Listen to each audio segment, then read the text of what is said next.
I'm James Rule.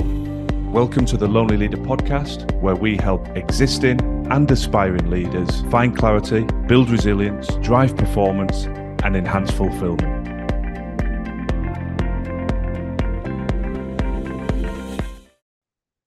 My opening question today is, how do you feel when the subject of AI is raised? It's coming up in conversations in business, socially. It's all over platforms such as LinkedIn, the evolution of AI, what it means for our future. So does it fill you with a sense of excitement, curiosity, or is it actually creating a sense of nervousness, fear, trepidation? Today's not a conversation about which tools to use and how to save 3 hours in your working week. It's much more about what the subject of AI is actually exposing in leaders. In my experience coaching, mentoring, and training leaders all around the world, I think the key question that I hear repeated most frequently is, am I still relevant? AI is being integrated in all sorts of workflows. So the issue here is not which tools to use, it's a stress test. AI just happens to be the latest form of stress test. And like any stress test, it exposes our gaps, our lack of clarity, our weaknesses. So I want to step in to that proverbial stress test today with you in this episode. I, just like all of you, am learning and navigating the potential and the opportunities of AI. Do I think AI will replace leadership? No, I don't. But it's undeniable that the ability to analyze vast amounts of data and do things that previously a leader would have been relied on to do can be done very effectively by AI. I'm not deluded in that regard, but I am also extremely passionate about the context, the interpretation, the judgment, the human-centered aspect of leadership is still as important, if not more important, than it's ever been. And that's where the good leaders will thrive and where some leaders will be slightly exposed. Now, the piece of research I read recently in the Harvard Business Review described the shift as a movement from knowledge work to wisdom work. They describe knowledge work as managing information, which is increasingly something AI does well, but wisdom work, deep judgment, ethical consideration, human-centered decision-making, that's where leadership now lives. And I agree with that sentiment. So some of the leaders who perhaps relied on their depth of knowledge, gleaned over many years of experience, more so than perhaps their ability to connect with their people and to apply that leadership in terms of making people feel valued and getting the best out of them. Those people, in my opinion, are feeling more exposed about their relevance. That's not to say we don't need knowledge. Of course we need knowledge. But where we may have relied on someone to bring to the fore huge amounts of data as part of their leadership, well, yes, that is still important, but AI can support that. So for me, it heightens the importance on the human aspects of leadership. That's where my passion has always been, because I believe to get the best out of the people you lead, you need to build that connection. You need to have empathy. You need to be able to read a room, the nervous glance, the look across the table. You need to pick up on those things in a way that AI is not able to, but perhaps some leaders in the past would have brushed that to one side. It's all about knowledge. It's all about data. It's all about the analysis of that data.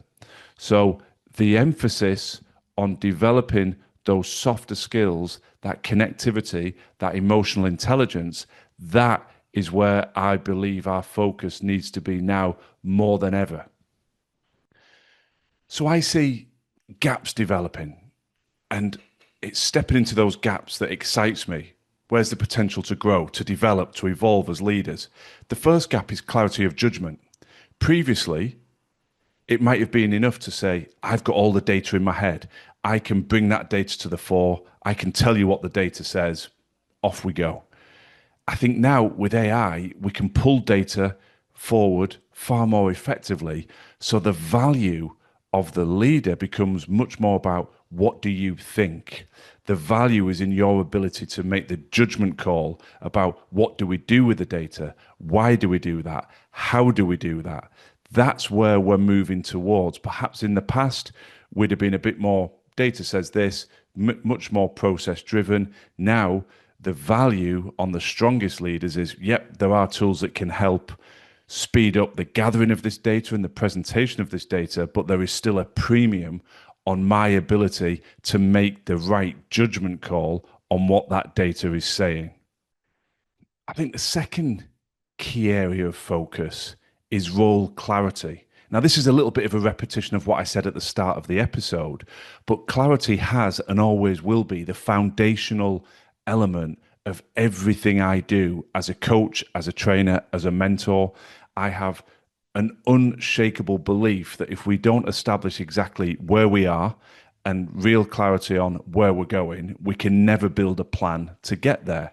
So understanding absolute clarity of what does my role require is paramount. Now, that's not just a job description tick box exercise.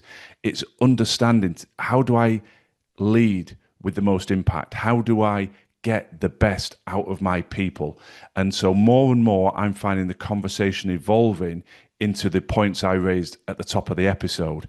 How do you connect? How do you develop empathy? How do you read the room? How do you improve your emotional intelligence? How do you apply your judgment call? How do you move more from just this gather knowledge, this is the data, off we go, into what the Harvard Business Review called that wisdom element of how do you deploy your knowledge?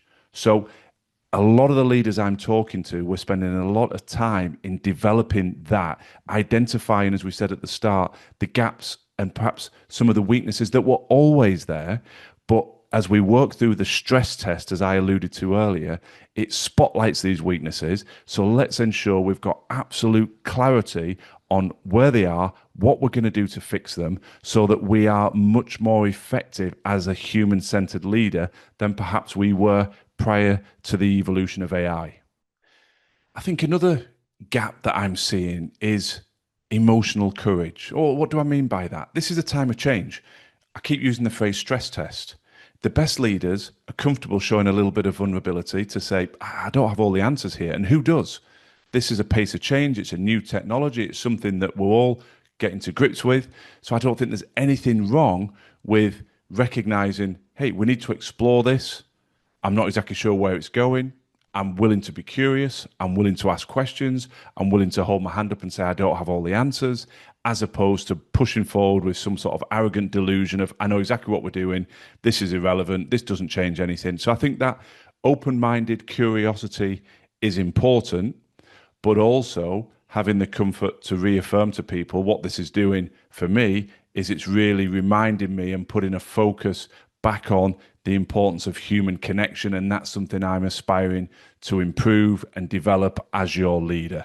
So I think it takes a little bit of courage to step into that space for all the reasons I've said. Some leaders are doing it very well. Some leaders are a little bit head in the sand. I don't feel comfortable doing that, and perhaps have always felt uncomfortable showing that little bit of vulnerability.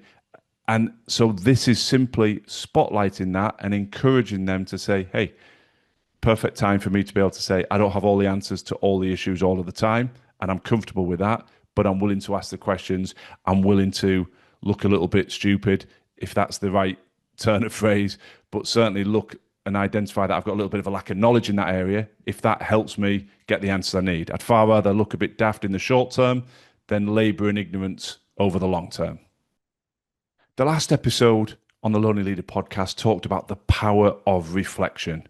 So it's appropriate to tie today's episode up with some reflective questions that I've found very helpful on my leadership journey, and also appear to be getting real traction with leaders that I am coaching and mentoring when this particular subject comes to mind. So the first question I would say is, what is unique about the value I can bring that no AI can replicate.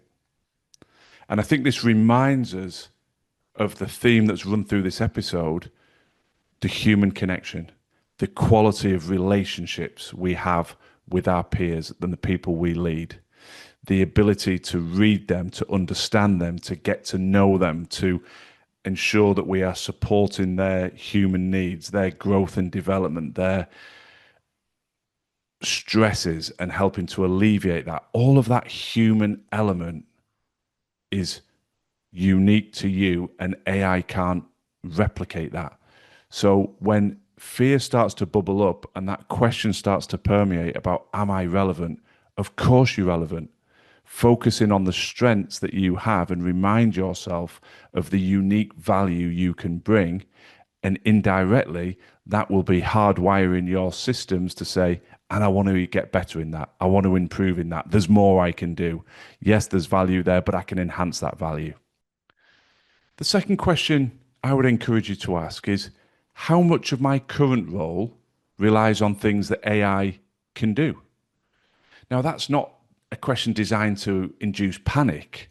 It's just a diagnostic. Why not explore that and say, oh, well, this could help me?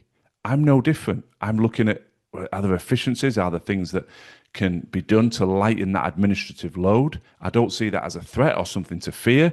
I see it as a simple reallocation of resource. If I can remove some of the more mundane, tedious administrative tasks, then in my space, that frees me up to have more time to do what I do best in coaching and training people. So let's look at where can we use it to our advantage to give us more time to focus in on those areas where we can add unique value. In my case, the more hours I have in a week to work one-to-one with senior leaders and support them, that's where I can add value. When I'm working on admin, I'm not adding that value. So I think it's important to step into that, not to feel threatened by it, but to see it as an advantage and be really clear about what we may end up outsourcing through AI in the future, but as a win to then be able to do more of where you add the most value. The third question builds on something I've talked about in this episode already, but how do you behave, operate when you don't have the answer? I think AI is putting a spotlight on that. How can we have all the answers, particularly when you are leading a large team of people or you are in a senior C-suite role of a big organization? There will be so many moving parts in that business. You will have strengths in some areas, weaknesses in others. You will have a deep level of knowledge in some areas, and you'll have no doubt some gaps in other areas. As I've said in many, many episodes, that is normal. That is not something to fear. Do not operate under the delusion that you should have all answers and every bit of knowledge in every facet of the business.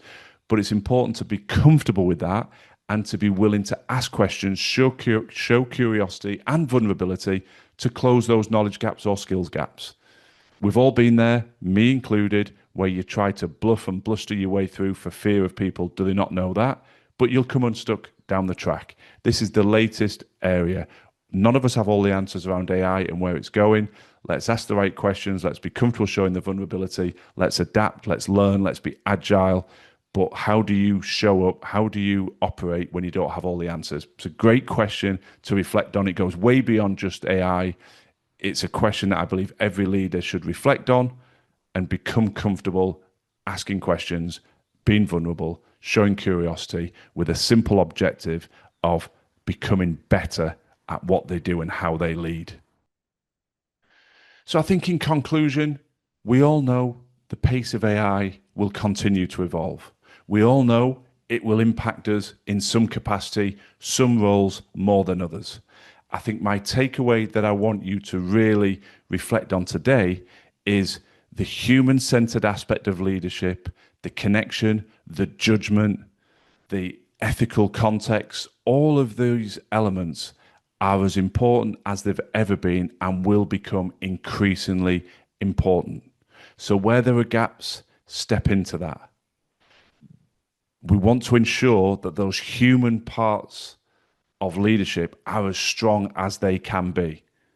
That is what is going to elevate the best leaders, and that is what is going to compromise weaker leaders. And by weaker leaders, I categorize that as saying the ones who struggle on that human aspect. If you don't improve that, I think you are exposed and to a degree at risk, because with the evolution of AI doing more of the administrative, knowledge-based data analysis, data gathering aspects, you need to be on top of your game and as good as you can be in that human element.